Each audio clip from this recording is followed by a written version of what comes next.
The last thing is spend more time with yourself and spend less time with the person that you pretend to be. That's a healthy way to build your identity.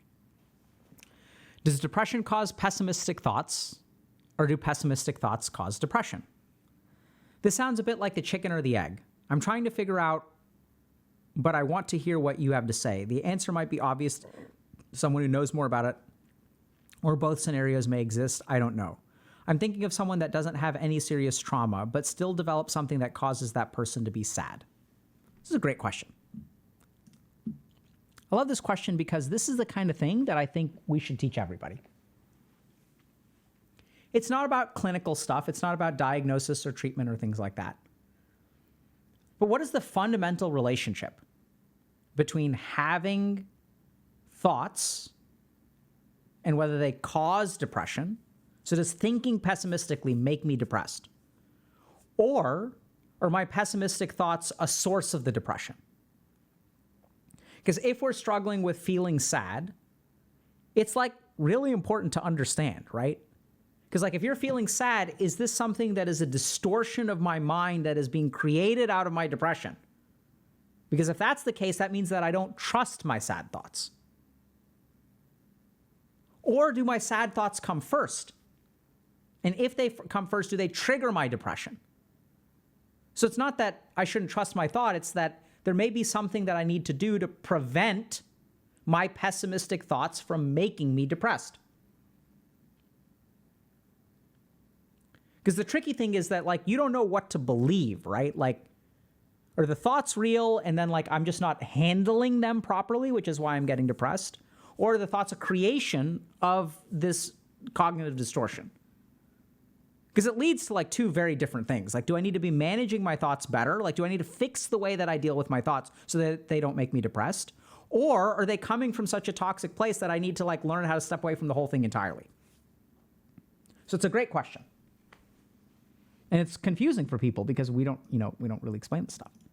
So let's understand a couple of things. Okay? There's a lot of detail about some of the stuff we're going to talk about today in Dr. K's Guide to Depression, but we're going to go over a couple of core things. So this is what we know clinically. Sometimes we have circumstances. Circumstances make us feel sad. We have bad thoughts, pessimistic. And then what can happen is we can feel depressed. So let's just call this a depressive episode. So we're talking about clinically here, okay? So an episode of major depressive disorder. This isn't feeling depressed. Now, how do we know that this is a depressive episode? How do we know that this is a clinical thing as opposed to an appropriate response to our circumstances? Well, there's something really interesting about depressive episodes.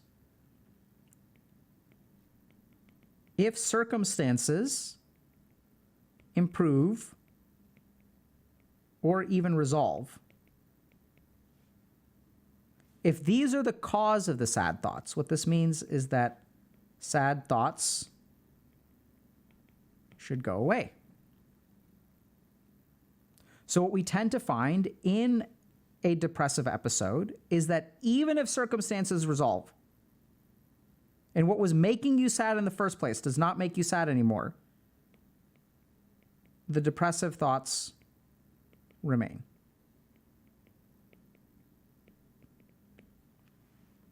Now, this isn't for all people, but we do know that circumstances can trigger depressive episodes. So psychosocial stressors, setbacks in life, sources of stress, things like that can trigger a depressive episode. But the interesting thing about the depressive episode is once you get to this point, it has a life of its own. And even if the circumstances resolve, the sadness remains, or the impairment in function remains. Okay? This is the case of a clinical depression. Now, once again, an oversimplification, but this is one of the hallmarks of it, right? So, like, how do you know if someone is clinically depressed? One of the key things that I look for as a clinician is seeing, are they depressed despite their circumstances, or are they depressed because of their circumstances? And when I see depression despite your circumstances, i.e., you're in a good relationship, your job is going well, et cetera, et cetera, et cetera. It's more likely to be a clinical illness. Now let's dive in a little bit further. So let's try to understand, if the circumstances are fixed, why does this continue? And this is where we can expand a little bit beyond the cope of clinical depression. We can still lean on it. We're going to take some important learnings away from it, but we're going to start to understand a little bit more in general about how the mind works.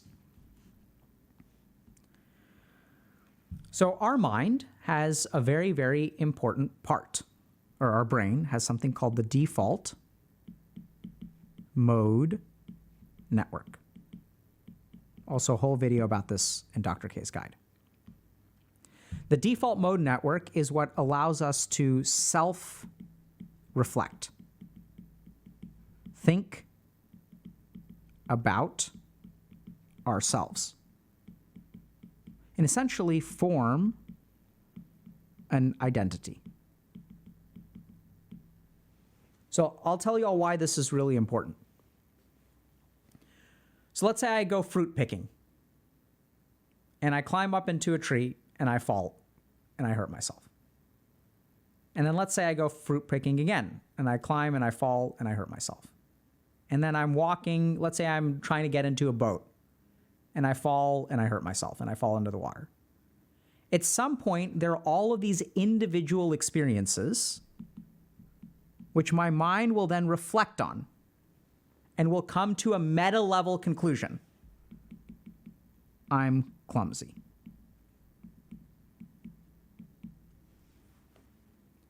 Once I have this sense of identity from these different experiences, this then informs the way that I move forward. So if someone asks me, hey, Alok, do you want to come help me replace shingles on the roof?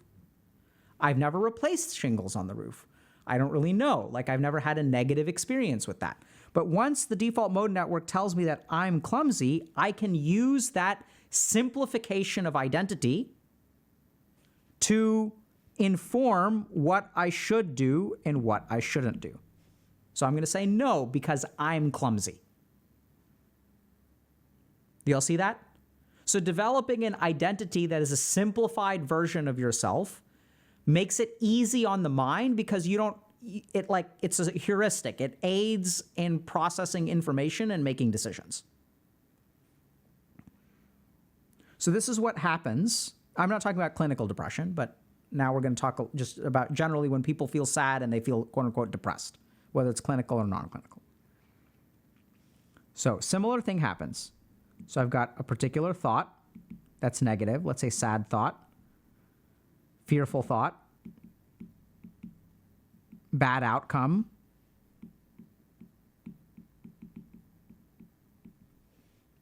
and then what happens is I form an identity. And in clinical depression, what we call this is negative self-attitude. So it's just some kind of attitude towards the self that's negative in nature. So either I'm hopeless, or I think I'm incompetent, or like I'm not good at something, or other people are better than me, or something, whatever. So we form some kind of negative identity. Now here's what people need to understand about identity. So once we have, and now we're going to lean on yoga a little bit. So once we have an identity, or ego / ahamkar, what this actually does is creates a filter for experiences. So let's say that I think I'm clumsy. If I'm walking down the street, someone trips and falls, and they drop their child, and I catch their child, right? So I have a very positive experience where clearly I'm not clumsy. I'm like reflexive. I'm like, I caught something. I saved someone's, I helped this kid not fall over, caught them. Like, this is a good thing that runs contrary to my identity. The tricky thing about an identity is that that bounces off. So I don't start thinking, oh, like, look at me, I'm actually quite dexterous. I'm still clumsy. But if I trip and fall, that sinks right in. And I let that thought into my mind. So once we have an identity, and this is why in cognitive behavioral therapy, what we'll do is we'll deal with cognitive distortions and biases. And what we begin to see in cognitive behavioral therapy is that like this process is very active, where some thoughts are being bounced out, depending on what I believe, and some thoughts are being let in. Does that make sense? Now, this is really, really tricky, because what our mind is actually doing is discarding a lot of stuff. So I'm going to give you all a good example of this. So there was recently a study on imposter syndrome. And one of the things that's really interesting about imposter syndrome is that when you have imposter syndrome, you reject certain kinds of feedback, which reinforces your imposter syndrome. So specifically what happens in imposter syndrome is that when you accomplish something, when you have an accomplishment, and someone says, good job, you reject it. But anytime there's a criticism, you'll let it in. Same person. We've even done research into what is the nature of this rejection. And what we tend to find in people who have imposter syndrome is that they attribute other people's successes to their effort. But your successes are due to things like luck. Your mind manipulates the information differently. So if like your boss says, hey, great job to you for doing such an awesome job this week with handling that difficult client, you're like, oh, I just got lucky. Or like the client actually wasn't that bad, or like it turned out that everything was okay, and like you basically knock away the praise. And if your boss says the same thing to someone else the next week, they're like, hey, great job handling that really tough client. The way that your mind handles that if you have imposter syndrome is you're like, wow, that person is like really great at handling like, difficult customers. And if you get negative feedback, that's gonna, you're gonna let that in. And sorry, this is not right, this identity. The negative feedback you're going to let in. And so then what that does is now we've changed what influences our identity, because we're rejecting some things. Right? And so our identity will be more and more reinforced. Negative identity. The other thing to keep in mind is that our identity both influences the thoughts that come into our head and also produces thoughts.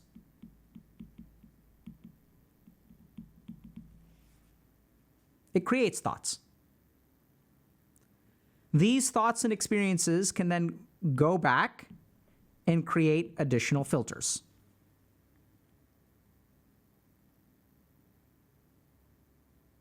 So do your thoughts make you depressed, or does your depression make your thoughts? It turns out that we're talking kind of non-clinically here for a second. The answer is a little bit of both. So what we also know is the quickest treatment for clinical depression, at least that, actually maybe ECT qualifies too. So the top treatments for depression in terms of speed, not efficacy, is actually ketamine. And the interesting thing about the initial studies on ketamine is that they show that if you start like antidepressant medication, it'll take a couple weeks for it to work. But people will notice like hours after ketamine, some people, there's more research that needs to be done. I suspect that it's not quite as great as some of the initial studies show, but that people sometimes experience relief of depression within hours of a ketamine treatment. And guess what ketamine does? Shuts off the default mode network. It's a dissociative agent, right? So ketamine was originally used as anesthesia so that people could tolerate procedures because it unplugs you from yourself. We also have some theories that things like meditation and psychedelics and some of these novel treatments for depression will also work on our sense of identity. So they'll help us feel connected to the rest of the world. So like my small identity doesn't feel, I'm me and I don't feel connected to anyone else. And like some of these psychedelic agents appear to affect through that mechanism. I'm not recommending the use of psychedelics, for the record. Right? This is just the research that's being done. We need to learn more about it. But it comes down to this identity. Meditation also appears to work by reducing the activity of the default mode network. So do your thoughts create your depression, or do your depression create your thoughts? It turns out that the answer is a little bit of both.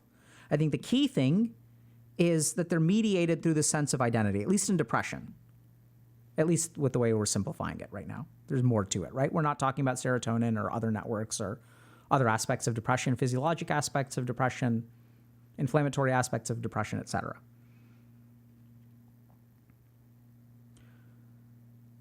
So, a couple of things to keep in mind if this feels like it applies to you. I don't know that this person was asking for what do I do about it, but I'm just going to share with you all some thoughts about how to make this applicable.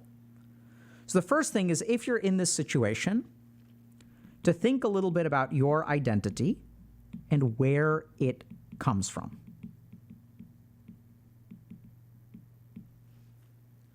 So what we tend to find when we do this is that our identity oftentimes is pieced together from traumatic experiences that have unprocessed emotions and lead to erroneous conclusions about ourselves. So I'll give you all just an example from my own life. So when I was young, when I started school, I was about 1 year younger than most of my classmates.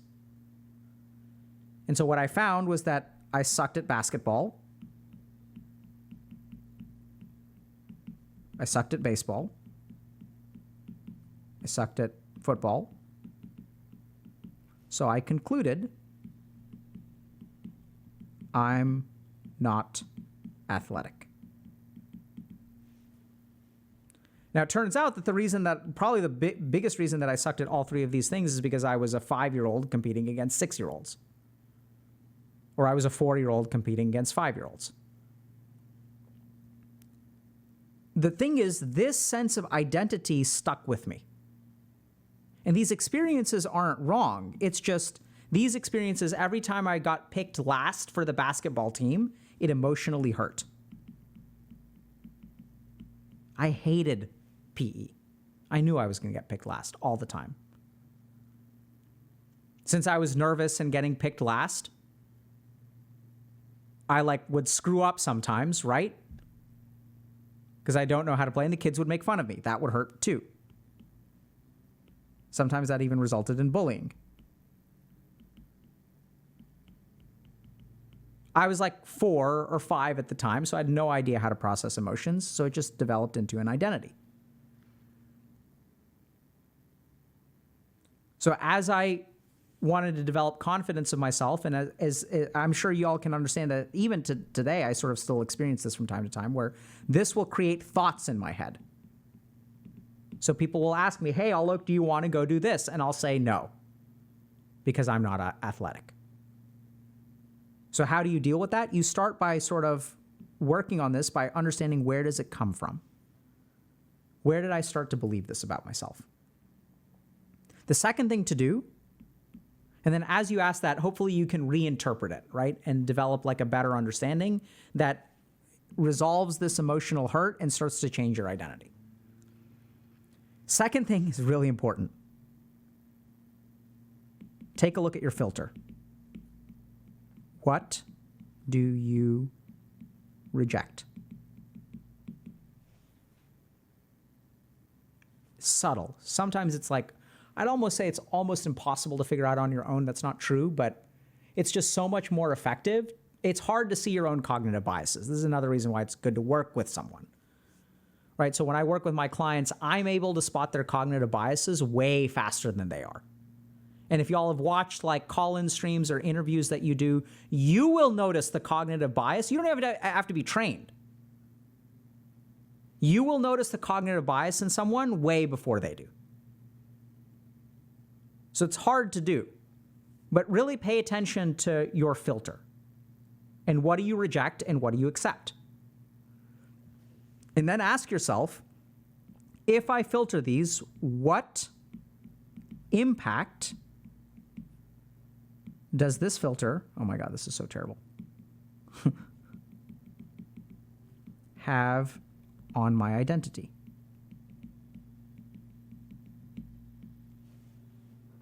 Because here's the thing.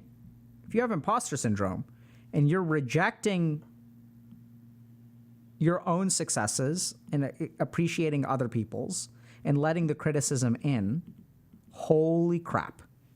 No wonder you feel like an imposter. Because all the evidence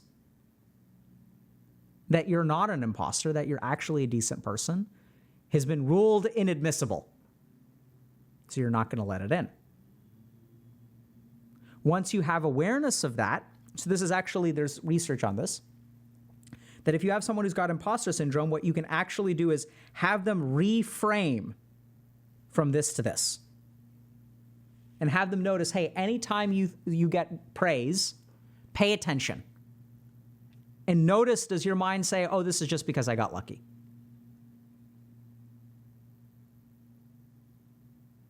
Notice you rejecting it.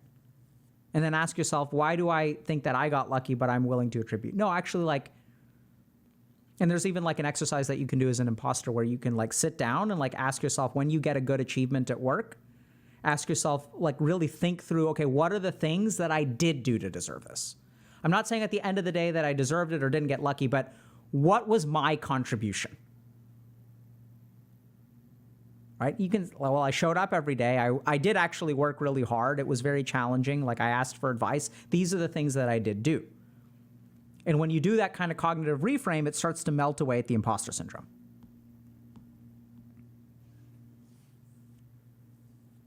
Another thing to consider, since we are talking about a depression, is getting a clinical evaluation. Right? So like you can do all this kind of stuff, but like, remember, we sort of started talking about this, so we're kind of like, some of this stuff could be like a clinical illness, and some of this is just the way that our mind works. How do you know? Which is what the natural question is, and that's where like you don't know, right? So there are trained professionals who know how to tell the difference, and you should go see one. The last thing to consider is unplugging from your identity.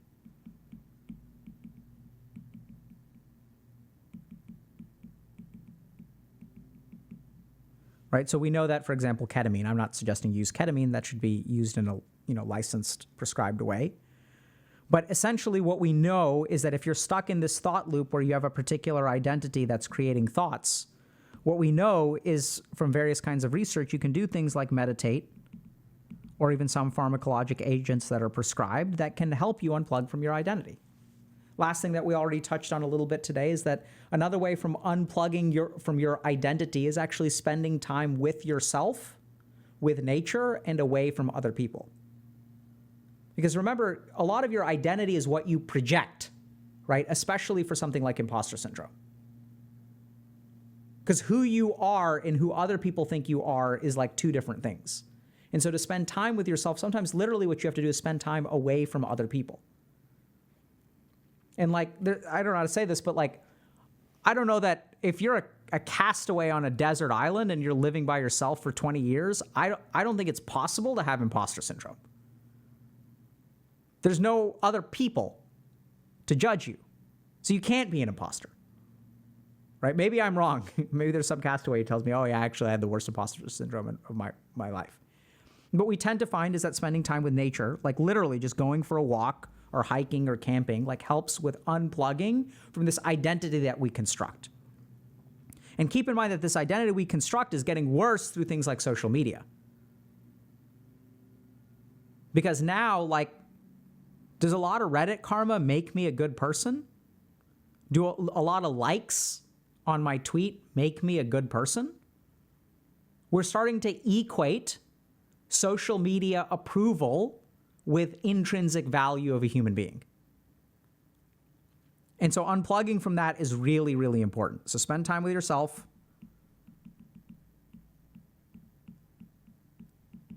Like, caution with socials.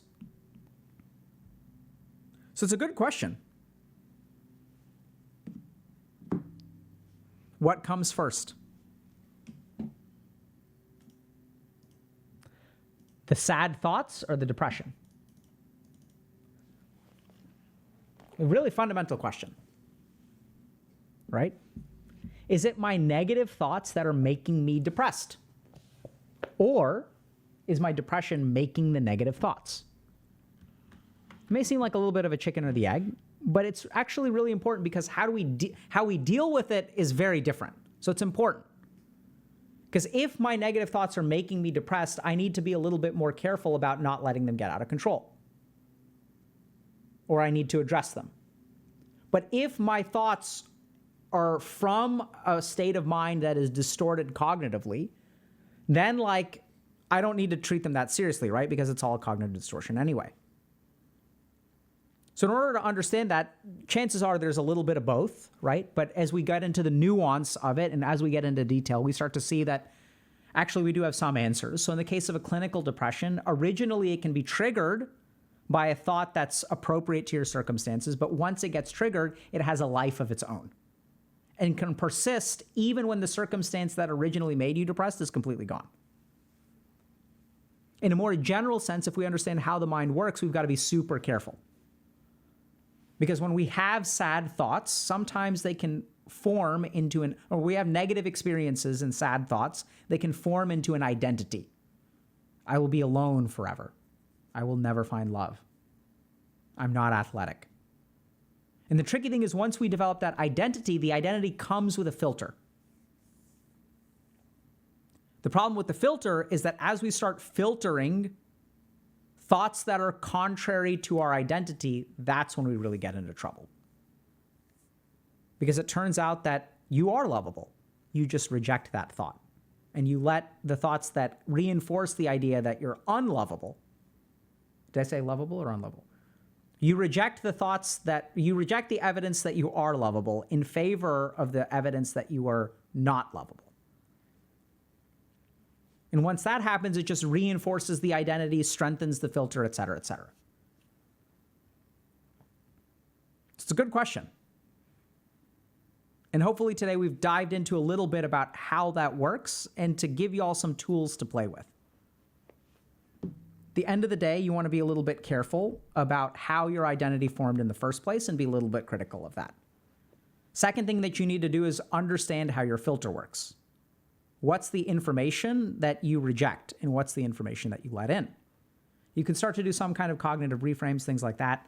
If we're really talking about issues of depression, another thing that you should really do is get a clinical evaluation, right? Because is this like more of the yogic, like this is how my mind works, or do I actually have depression? Like that's something for a clinician to determine. The last thing is spend more time with yourself and spend less time with the person that you pretend to be. That's a healthy way to build your identity.